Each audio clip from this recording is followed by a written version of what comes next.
জেলাভিত্তিক উন্নয়ন না হলে রাজ্যের উন্নয়ন সম্ভব নয়, দাবি রাজ্যের অর্থমন্ত্রী স্বপন দাশগুপ্তের। দুর্গাপুরে বণিক সভায় বৈঠকে যোগ দেন রাজ্যের অর্থমন্ত্রী স্বপন দাশগুপ্ত, পুর নগরোন্নয়ন মন্ত্রী অগ্নিমিত্রা পল। উপস্থিত ছিলেন রাজ্যের অর্থ সচিব, পশ্চিম বর্ধমানের জেলা শাসক সহ অন্যান্য আধিকারিকেরা। প্রত্যেকে শুনেন বণিক সভার সদস্যদের অভাব অভিযোগের কথা। সব জেলার উন্নয়নে গতি আসলে তবেই রাজ্যের উন্নয়ন হবে, দাবি অর্থমন্ত্রীর। পাশাপাশি তিনি এবারের অব্যবহৃত জমিগুলো এবার শিল্পের স্বার্থে ব্যবহার করা হবে। প্রয়োজনে শিল্পপতিদের মতামত নিয়ে রাজ্যের প্রতিটি ক্ষেত্রে উন্নয়নের ধারাকে এগিয়ে নিয়ে যাওয়া হবে। এর আগে এই ধরনের কনসালটেশন দুর্গাপুর বা শিলিগুড়ি এইসব জায়গায় হয়নি।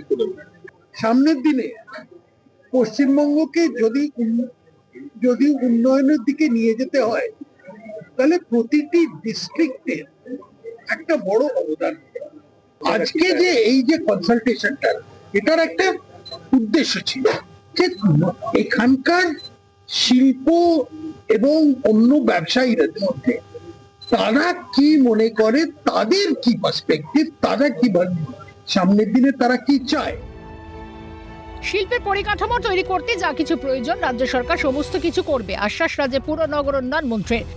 আমাদের বোকা বানানো হচ্ছে, শিল্পের দুর্দশার জন্য আগে তৃণমূল সরকারকে দায়ী করলেন অগ্নিমিত্রা। বোকা বানিয়েছে আগের সরকার।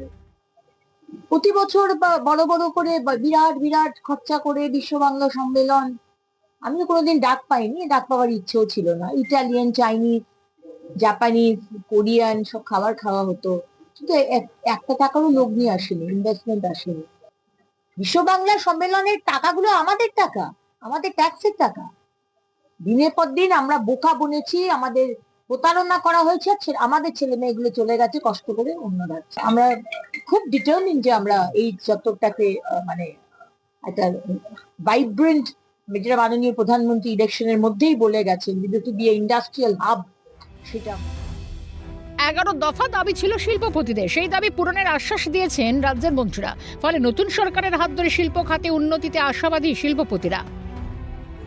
একটা ল্যান্ড ব্যাংক করার জন্য, ইনসেন্টিভ স্কিমের জন্য, এগ্রি মার্কেটিং ট্যাক্সের জন্য, আর ফায়ার সেফটি লাইসেন্সের জন্য, এই নানা ধরনের কোল অ্যালটমেন্টের জন্য, স্টিল ইন্ডাস্ট্রির জন্য, এসব নানা ধরনের একটা আমাদের 11টা প্রপোজাল ছিল।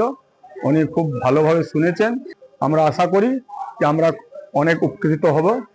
আরো যেগুলো ছোট ছোট সমস্যা আছে, যেমন আসানসোল দুর্গাপুরে এবার ব্রিজ করা, আরো এটা বানপুর এয়ারপোর্ট চালু করা, এখানে যাতে আমাদের পানাগড়ের যে ওনার প্রপোজাল দিয়েছেন একটা ব্রিজ করা, দামোদর উপর একটা ব্রিজ করা, তাহলে অনেক সুবিধা হবে।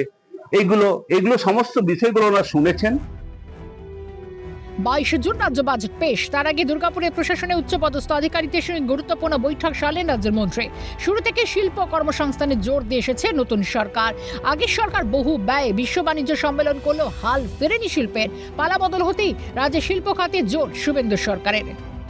দুর্গাপুর থেকে রাজেশ সেনগুপ্তের রিপোর্ট, কালকাটা নিউজ।